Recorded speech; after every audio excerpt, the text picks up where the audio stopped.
पहिलेदेखि नै नेपालको सबभन्दा महत्त्वपूर्ण भूभाग हो, जसले नेपाललाई प्राकृतिक रूपमा र स्रोतको रूपमा नेपाललाई धनी बनाएको छ भनेर सबैजनाले सर्वरूपमा हामीले स्वीकार गरेको हो। हामी बाल्यकालदेखि 4 कोसे झारी पढ्दै आइरहेको अवस्था छ, तर दिनानुदिन चुरेको अवस्थालाई हेर्ने हो भन्दाखेरि वन विनाश भइरहेको अवस्था छ। पूर्वदेखि पश्चिमको जुन चुरेको 4 कोसे झारी थियो, त्यस पछाडि त्यहाँ भावर क्षेत्रहरू थियो, ती सबै क्षेत्रमा वनहरू समाप्त हुँदै गइरहेको छ।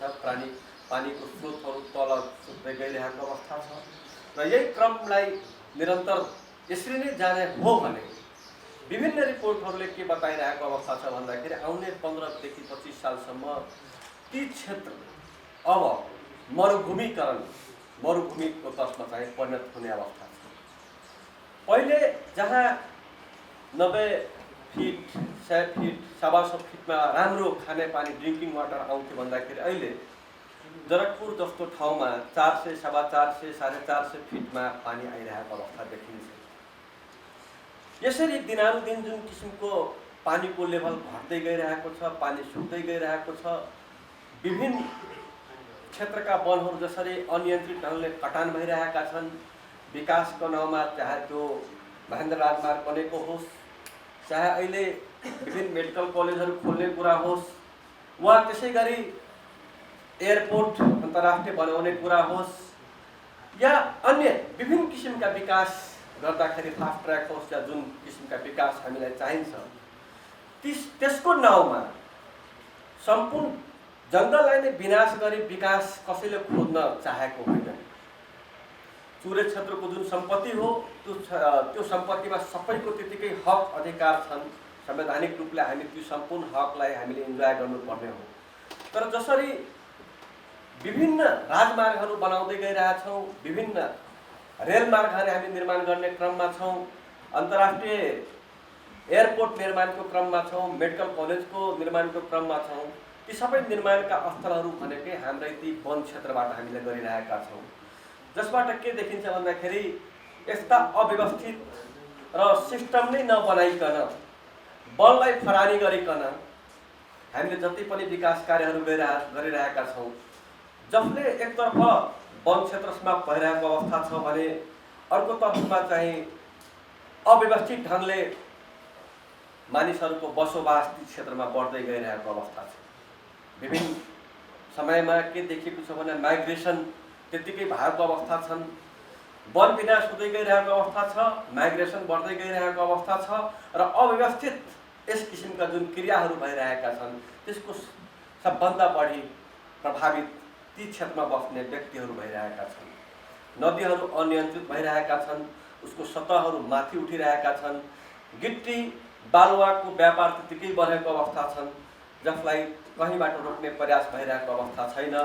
नदीहरूको सतह माथि आइरहेको कारणले गर्दाखेरि प्रत्येक साल तराईमा बाढी आइरहेको अवस्था छन्, ठुलो धनजनको क्षति भइरहेका छन्, लाखौँ हेक्टर भूमि चाहिँ अब चाहिँ त्यहाँ मरुभूमिकरणतर्फ प्रत्येक वर्ष बढ्दै गइरहेको अवस्था देखिन्छ।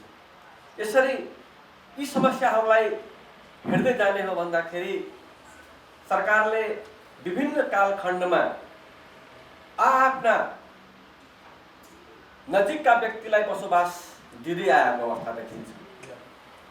त्यसै गरी ती क्षेत्रहरूमा जङ्गललाई खरानी गर्ने, मान्छे बसाउने र जङ्गललाई चाहिँ समाप्त गर्ने योजना विभिन्न सरकारहरूले गर्दै आइरहेको छ। कुनै एउटा सरकारको यसमा म दोष दिन चाहन्न। अलमोस्ट प्राय सबै सरकार, पञ्चायत व्यवस्थादेखि लिएर अहिलेसम्मको प्राय सबै सरकारले त्यसमा त्यतिकै त्यही रूपमा चाहिँ वनको विनाश गरिरहेका काम गरिरहेका छन् र कुनै पनि विकासका कार्यहरू त्यसरी जुन रूपमा आउनुपर्दो सिस्टमेटिक ढङ्गले गर्न सकेको अवस्था देखिँदैन र त्यसको प्रभावमा सबभन्दा बढी प्रभावित तराईका जनताहरू, चुरे क्षेत्रमा भावर क्षेत्रमा बस्ने जनताहरू भएको कारणले गर्दाखेरि र अल्टिमेटली त्यसको ब्याड इम्प्याक्ट सम्पूर्ण नेपाललाई नै पर्ने जाने अवस्था देखिएको हुनाले हामीले पूर्वदेखि पश्चिमका धेरै साथीहरू, नागरिक समाजका साथीहरू मिलेर अब यो क्षेत्रलाई संरक्षण कसरी गर्ने त, यसको म्यानेजमेन्ट राम्ररी कसरी गर्ने त, सरकारमाथि विभिन्न किसिमका दबावमूलक कार्यक्रमहरू सञ्चालन गरेर यो हाम्रो वन क्षेत्रलाई विनाशबाट कसरी बचाउने त, जुन हाम्रो नेसनल प्रोपर्टीको रूपमा रहेको छ। नेपालमा एक समयमा भन्ने गरिन्थ्यो चुरे वन नेपालको धन, तर त्यो अब केवल कथनमा सीमित हुने अवस्था भइसकेको अवस्था छ। त्यसकारण ती कुरालाई फेरि हामीले पुनर्जीवन कसरी गर्न सक्छौँ, ती लाइफलाई कसरी ल्याउन सक्छौँ, वन जङ्गललाई कसरी जोगाउन सक्छौँ भन्ने पवित्र उद्देश्यका साथ हामीले चाहिँ एउटा नागरिक समाजहरूबाट एउटा कमिटमेन्ट लिएका चुरेको क्षेत्रमा, फरेस्टको क्षेत्रमा विभिन्न विज्ञहरू र नागरिक समाजका अगुवा व्यक्तिहरूलाई पूर्वदेखि पश्चिमका साथीहरू राखेर एउटा समिति निर्माण गऱ्यौँ, जसको नाम नै चुरे सरोकार समाज राख्यौँ, चुरे सरोकार समाज नेपाल राख्यौँ। यसको मूल उद्देश्य नै के हो भन्दाखेरि वन क्षेत्रलाई, चुरेकोमा रहेको वनलाई र अन्य जति पनि नेचुरल रिसोर्सेसहरू छ त्यसको प्रोटेक्सन र म्यानेजमेन्ट कसरी गर्ने, सरकारका विभिन्न निकायहरूको जति पनि मेकानिजमहरू छ तिनीहरूलाई इन्टिग्रेटेड एप्रोचमा कसरी ल्याउने, साथै त्यसका सँगसँगै विभिन्न किसिमका पोलिसीमा जुन कमी कमजोरीहरू छन् ती पोलिसीमा भएका कमी कमजोरीहरूलाई हामीले कसरी एड्रेस गर्ने, एकीकृत ललाई कसरी वनसँग चुरेको लागि पर्टिकुलर इन्टिग्रेटेड एक्ट कसरी ल्याउने, त्यसको प्रोटेक्सन र म्यानेजमेन्टमा हामीले कसरी काम गर्ने भन्ने पुनित उद्देश्यका साथ यो सरोकार समाजको चाहिँ गठन गरिएको हो। र यो उद्देश्यका साथसाथै म चाहिँ हाम्रो यो प्रेस विज्ञप्ति हामीले एउटा बनाएका छौँ। यो प्रेस विज्ञप्ति हामी अब वाचन गर्न अनुमति चाहन्छु र त्योभन्दा पूर्व हामी चाहिँ यो प्रेस विज्ञप्ति मार्फत नै सरकारलाई केही दिन पछाडि आफ्टर यो 3-4 दिन पछाडि हामी चाहिँ एक साताभित्र सरकारका विभिन्न निकायहरूलाई चाहिँ हामीले हाम्रो यो ज्ञापन पत्र दिने चाहिँ हाम्रो कार्यक्रम रहेको छ, ताकि त्यहाँ हामीले चाहिँ उहाँहरूलाई यो विषयमा चाहिँ आफ्नो ध्यान आकृष्ट गराउन हामी चाहन्छौँ। त्यो ध्यान आकृष्ट गराएर उहाँहरूले यस बारेमा आफ्नो महत्त्वपूर्ण कार्यहरूलाई अगाडि बढाउनुहुन्छ भन्ने हाम्रो सोच छ।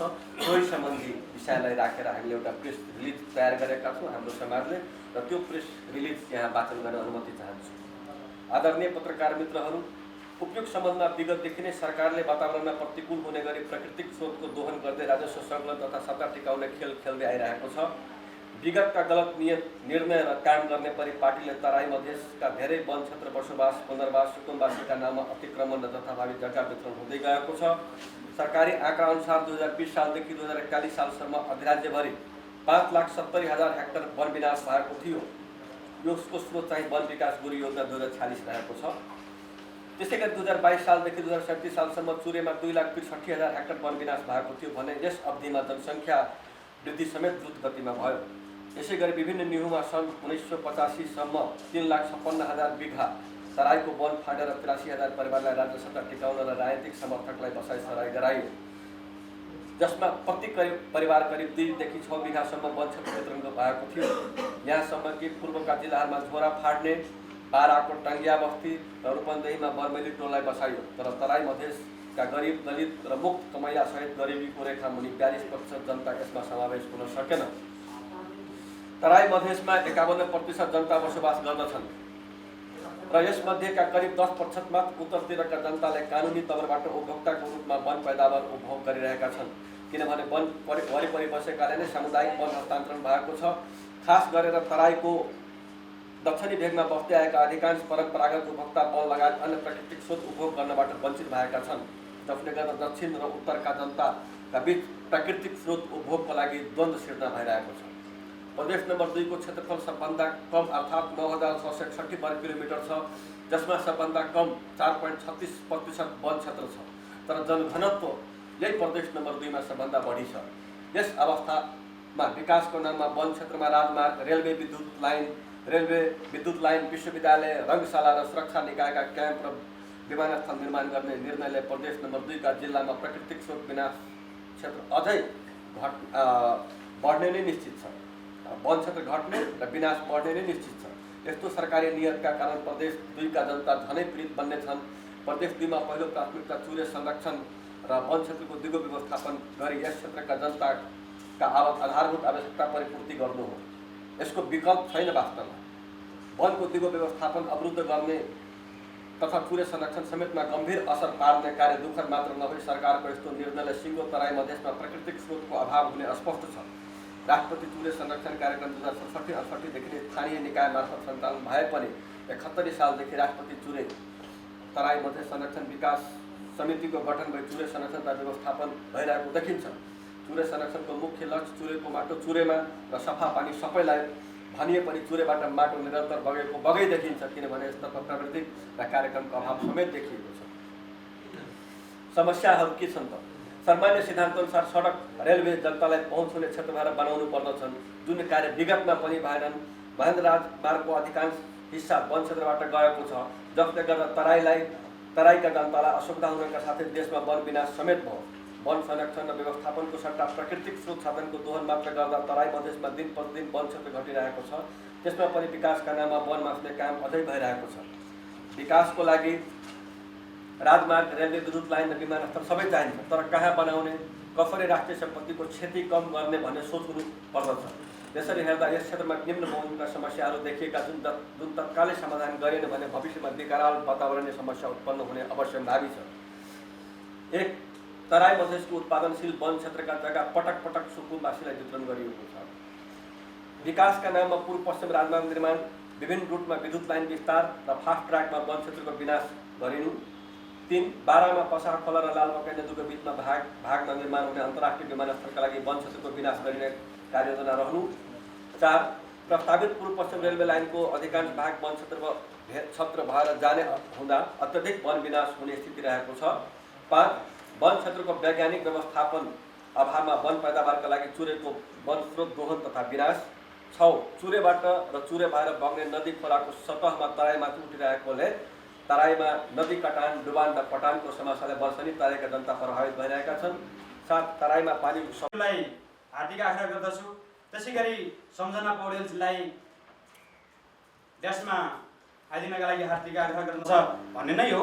अब यस कार्यक्रमका बारेमा केही आफ्ना शब्दहरू राखिदिनका लागि शेखर यादवज्यूलाई हार्दिक आग्रह गर्दछु। लालबोटियामा चाहिँ घटना घटेको कुरा र बाढी आएको कुरा सबैलाई थाहा छ। अब बाढी आउनेमा चाहिँ मुख्य कारण चाहिँ एउटा के हो भने चुरेको वन विनाश हो र वन विनाश गरे बापत त्यहाँ भएबाट त्यसबाट चाहिँ अत्यधिक रूपमा चाहिँ ढुङ्गा र चाहिँ बालुवा चाहिँ बगेर तलको नदीहरूमा चाहिँ पुगिनु हो। अहिले यदि हेर्ने हो भने प्रत्येक नदीको सतह चाहिँ माथि उठिसकेको छ र छेउछाउमा भएका गाउँहरू नदीको सतहभन्दा चाहिँ तल छ। भने चाहिँ प्रश्न के उठ्छ भने नदीमा आएको पानी चाहिँ कहाँ जाने? जहाँ कमलो ठाउँ छ, जहाँ कमजोर छ र जहाँ गहिरो छ, पानी चाहिँ त्यतैबाट बग्ने हो। भनेपछि यो आज जति निर्मित जुन समस्या हो त्यो आजको समस्या होइन। यहाँहरूलाई थाहा छ होला, चुरे संरक्षणको बारेमा चाहिँ 10औं पञ्चवर्षीय योजनादेखि नै कार्यक्रम बनाएर अहिलेसम्म जुन हाम्रो साथीहरूले भनेको प्रत्येक वर्ष चाहिँ सरकारको कुनै न किसिमको काम चाहिँ भइरहेको। तर चाहिँ त्यसको चाहिँ नतिजा हेर्नुभयो भने हामी चाहिँ सबै नदीको छेउछाउमा बस्ने मानिसहरू प्रत्येक वर्ष चाहिँ कुनै न कुनै रूपमा चाहिँ क्षति बेहोर्दै आएको छ। भने चाहिँ प्रश्न यहाँ के उठ्छ भने के हामीले अहिलेसम्म गरिरहेको क्रियाकलापबाट हामीसँग आउने जुन विपत्ति हो त्यसलाई चाहिँ सामना गर्न या त्यसलाई न्यून गर्न चाहिँ सक्षम भएको छ कि छैन? त्यो चाहिँ हाम्रो सरकार समक्ष चाहिँ ठुलो चाहिँ चुनौती हो। यसै सन्दर्भमा चाहिँ म एउटा अर्को कुरा के भन्न चाहन्छु भने अहिले पहाडमा भएको प्राकृतिक स्रोतको अवस्था र जनताको बसोबास र तराईमा चाहिँ फरक हो। तर हामीसँग भएको नीति नियम संविधान सबैले चाहिँ एकै किसिमले चाहिँ ट्रिट गरिरहेको छ। जस्तै अब यदि प्राकृतिक स्रोतमा स्थानीय समुदायलाई प्राथमिकता तथा अधिकार अग्राधिकार दिने कुरा हाम्रो संविधानले गरे अनुसार चाहिँ तल्लो तकमा बस्ने तराई मधेसमा बस्ने मान्छेहरूको जङ्गल चाहिँ उत्तरतिर छ, बसोबास चाहिँ दक्षिणतिर छ। भनेपछि हिजोसम्म चाहिँ परम्परागत रूपमा चाहिँ उपभोग गरेको मान्छेहरू अहिले सबै वञ्चित भएछ। वञ्चित त भएछ, तर उनीहरूले उपभोग गर्नेमा चाहिँ कुनै किसिमको कमी आएको छैन। अझ पनि हेर्नुभयो भने जति सदरमुकाम छ सबैमा बस्ने काठ दाउराहरू सबै चाहिँ गएको उत्तरतिरकै जङ्गल गएको। चापमा चाहिँ कुनै कमी आएको छैन, तर अधिकारको रूपमा चाहिँ कटौती भएको छ। उनीहरू लिगल रूपमा चाहिँ कानुनी रूपमा चाहिँ त्यो अधिकार पाउन सकिरहेको छैन। अनि यो अवस्थामा चाहिँ तराईको वनहरू पनि व्यवस्थित छैन। अब व्यवस्थित नभएपछि चोरी चकारी तस्करी सबै भएर पनि सबै मार पर्ने चुरेमा हो। अनि चुरेमा मार परेको हुनाले चुरेको वन जङ्गल चाहिँ पहिलेको भन्दा चाहिँ के हुन्छ स्थिति नाजुक बन्दै गएको छ, डिग्रेडेड हुँदै गएछ।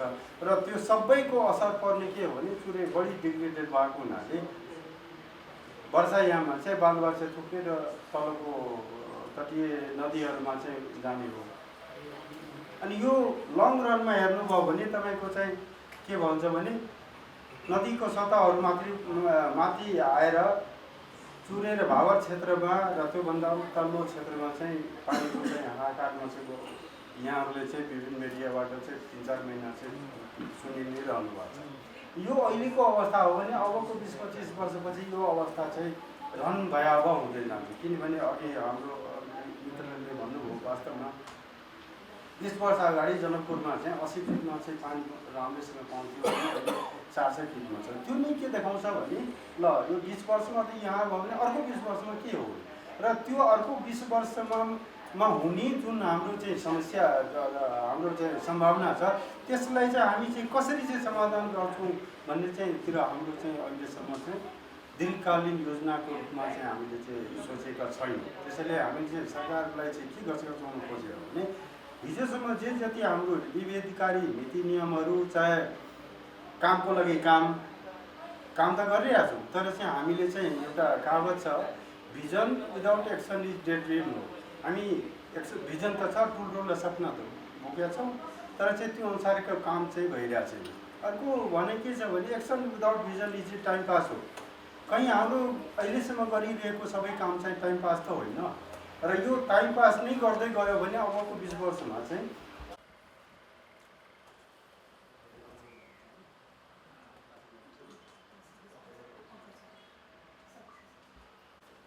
आजको यस पत्रकार सम्मेलनका बारेमा र यस कार्यक्रमका उद्देश्यका बारेमा र चुरे सरकार समाज नेपालका बारेमा यसका उद्देश्य पंकज कुमार कर्णज्यूलाई व्याख्यान निम्त्याउँछौँ।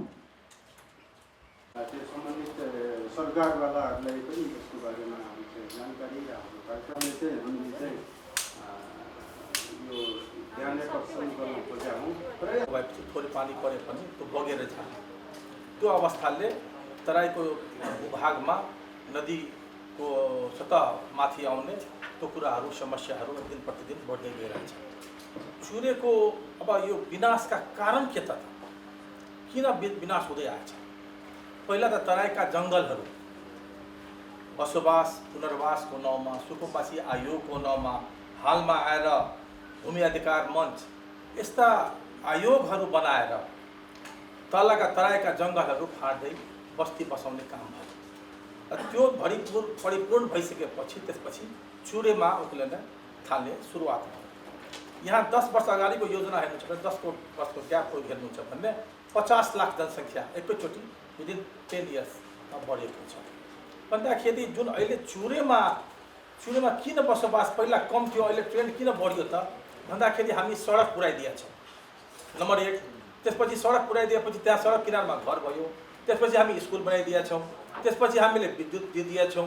भन्दाखेरि हामी सुविधा दिँदै गयो भने हामीले पहिला नीति के थियो वनमा गरेर अतिक्रमण गरेर कसैलाई बस्छ भन्ने त्यहाँ न विद्युतको लाइन दिने न यहाँ सडक दिने न स्कुल दिने कुनै नदिने। तर अहिले आएर के देख्यौँ अहिलेको परिस्थिति परिवर्तन भयो त भन्दाखेरि अहिले 10 जना बस्यो भने हामी टेन्ट लिएर एनजिओहरू पुगिहाल्छ। भन्दाखेरि यो क्रमले गर्दाखेरि चुरेमा बढी अतिक्रमण हुन थाल्यो। अहिले हाम्रो मध्य पहाडी राजमार्ग तयार भइसक्यो, तर अहिले एउटा चुरे पनि राजमार्ग बन्दै गइरहेछ। भन्दाखेरि चुरेबाट जुन राजमार्ग हामीले लिएर गयो भने त यसको भूस्खलन त हुन्छ। त्यसपछि त अरू के भयो कि चुरेको सडक बनेपछि त्यसको वरिपरि घर बन्ने भयो। भन्दाखेरि विभिन्न बहानामा हामीले चुरेलाई दोहन गर्ने काम गर्दैछौँ र तपाईँको बहुत एउटा यो सबभन्दा ठुलो समस्या हो क्रसर उद्योग र टिपरहरू। क्रसर उद्योगलाई कसैले नियन्त्रण गर्न सकेन। विभिन्न टाइममा यहाँ क्रसर उद्योगलाई नियन्त्रण गर्ने प्रयास गर्यो। हाम्रो 3-4 साल अगाडि महेश आचार्य जो वन मन्त्री हुँदाखेरि उहाँहरूले पनि यसलाई नियन्त्रण गर्न खोज्नुभयो। त्यसपछि पनि त्यसले नियन्त्रण गर्न सकिएन। बागमती किनारमा जुन अहिले सुकुम्बासीहरू बस्दिया छ, बाबुराम भट्टराई प्रधानमन्त्रीजी हुँदाखेरि उहाँले हटाउने एकचोटि आदेश जारी गर्नुभयो, तर उहाँले फेरि त्यो काम रोक्नु पर्यो। भन्दाखेरि मैले किन भन्दैछु यो कुराहरू, हामी कुनै न कुनै समस्यामा परेर र अथवा राजनीतिक समस्यामा आएर हाम्रो भोट कम हुन्छ कि के हुन्छ, कुनै हामीलाई कुनै डरले हामीलाई तर्साएर यो क्रसर उद्योगलाई बन्द गर्न सकेन, वन अतिक्रमणलाई बन्द गर्न सकेन। राजनीतिक प्रतिबद्धताको कमी देखिन्छ। त्यो चिज कुरा गर्नलाई विभिन्न स्टाइलमा यहाँहरूलाई क्रसर उद्योग बनाउँदाखेरि तपाईँलाई भन्दाखेरि वातावरणीय प्रभाव मूल्याङ्कन आदि गरेर नै गर्नुपर्ने भन्दाखेरि त्यसको पनि बावजुद पनि आफ्नो हिसाबले क्रसर र एउटा ठुलो क्यान्सरको रूपमा देशमा क्रसर उद्योग एउटा क्यान्सर रूपमा लिएको छ। भन्दाखेरि अहिले जुन मन्त्री परिषदको निर्णय भएछ यहाँको यो 70 साल असारमा, त्यसमा पनि निर्णय नै भएछ यो अवैध किसिमको रोक लगाउने क्रसर उद्योगहरूलाई। भन्दाखेरि त्यो पनि जुन मन्त्री परिषदबाट पास भएको कुराहरू छ त्यो पनि कार्यान्वयनमा हामीलाई कठिनाइ भएको छ। भन्दाखेरि विभिन्न कारणले हामीले यो हामी कहाँ फसेछु राजनीतिक अवस्थामा आएर हामी यो चिजहरूलाई रोक्न नसकेर यो चुरेमा अहिले ठुलो असर पर्न गइरहेछ। यसमा राजनीतिक प्रतिबद्धताको जरुरी छ र यो चुरे समाजले त्यसैको आवाज बुलन्द गरी र चुरेलाई अझ अतिक्रमण नहुन दिनलाई आवाज बुलन्द गरी यहाँहरूको सामने अनुरोध गर्दै र यहाँहरूले मिडिया मार्फत अगाडि बढियो भन्ने नियन्त्रणमा के सहयोग पुग्छ। धन्यवाद। हामीले यो मर्मलाई, यो भावनालाई बचाइराख्ने र नेपालको वातावरणलाई अझै सफा बनाउनका लागि अझै पनि विश्वको सबैभन्दा तस्करी गर्ने, काठ तस्कर गरेर हामीले घर लगाउँला, हामी एउटा सम्पत्ति कमाउँला, तर उतातिर हेर्ने हो भने त्यसको प्रभाव हेर्ने हो भने साँच्चै पनि निकै डरलाग्दो घट्दै मरुभूमिकरण भइरहेको, 8 चुरे विनाशका कारण जलवायु परिवर्तनमा प्रतिकूल नकारात्मक प्रभावले कृषि र पशु क्षेत्रको उत्पादकमा ह्रासले गर्दा जीविकोपार्जनमा पनि असर भइरहेको छ। यसै सन्दर्भमा तराई मधेसमा विकास निर्माणको नाउँमा अन्य विभिन्न कारणले भइरहेको वन विकास रोक्न हाम्रा मागहरू निम्नलिखित छन्। हामीले 11 बुँदे माग पनि बनाएका छौँ, जसमा पहिलो माग हाम्रो छ संविधानको धारा 51(6) अनुसार प्राकृतिक स्रोत साधनको संरक्षण तथा उपयोग सम्बन्धी व्यवस्था तराई मधेसको सन्दर्भमा विभेदकारी भएकोले संशोधन गर्नुपर्ने। 2. 2067 सालमा प्राकृतिक स्रोत संरक्षण समितिको वन संरक्षण समस्या अध्ययन प्रतिवेदन कार्यान्वयन र ढुङ्गा गिटी तथा बालुवाको नियमन सम्बन्धी मिति 70 साल 27 गते र भदौ 17मा भएको मन्त्री परिषदको निर्णय अविलम्ब लागू गर्नुपर्दछ। 3. चुरे संरक्षण बहुआयामी विषय भएकोले एकीकृत रूपमा संरक्षण एवं व्यवस्थापन गर्न चुरे ऐन बनाउनु पर्दछ। 4. विकास निर्माणका लागि वन क्षेत्र बाहेकका विकल्प खोज्नु पर्दछ, जस्तो कि विमानस्थल निर्माण गर्दा बर्दिवासको रातु खोला पश्चिममा रहेको नदी कास बगर क्षेत्रको प्रयोग गर्न सकिन्छ। 5. तराईमा विभिन्न किसिमका वन क्षेत्र अतिक्रमण नियन्त्रणका लागि रेकर्ड अद्यावधिक र सिमाना उपलब्ध हुनुपर्दछ। त्यसै गरी 6 मा विकासका नाममा तराईको वन क्षेत्र सुकुम्बासीका नाममा वितरण, राजमार्ग, रेलवे, विश्वविद्यालय, रङ्गशाला, सुरक्षा निकायको क्याम्प, विद्युत लाइन र विमानस्थल निर्माणका लागि गर्ने वन विनाश चाहिँ तत्काल रोकिनु पर्दछ। 7 नम्बर माग अन्तर्गत प्राकृतिक स्रोत साधनमा अन्तर्पुष्ट र साम्यिक रूपले परम्परागत उपलब्धताको अधिकार कायम गर्नुपर्दछ। 8 नम्बर अन्तर्गत बाढी नियन्त्रणका लागि चुरे संरक्षण सिल्ट अर्थात् बालुवा उत्पादन कम गर्नुपर्ने र चुरेको खेतमा जलाशयको निर्माण गर्नुपर्दछ। माग नम्बर 9 अन्तर्गत तल्लो तटीय क्षेत्रमा तटबन्धका साथै हरित बेल्ट निर्माण र चुरे संरक्षण तथा व्यवस्थापनमा जनसहभागिता गराउनु पर्दछ। 10 अन्तर्गत चुरेमा वन पैदावारको लागि चाप घटाउन तराईको वनको वैज्ञानिक व्यवस्थापनको साथै निजी तथा सार्वजनिक जग्गामा वन प्रवर्तन गर्नुपर्दछ।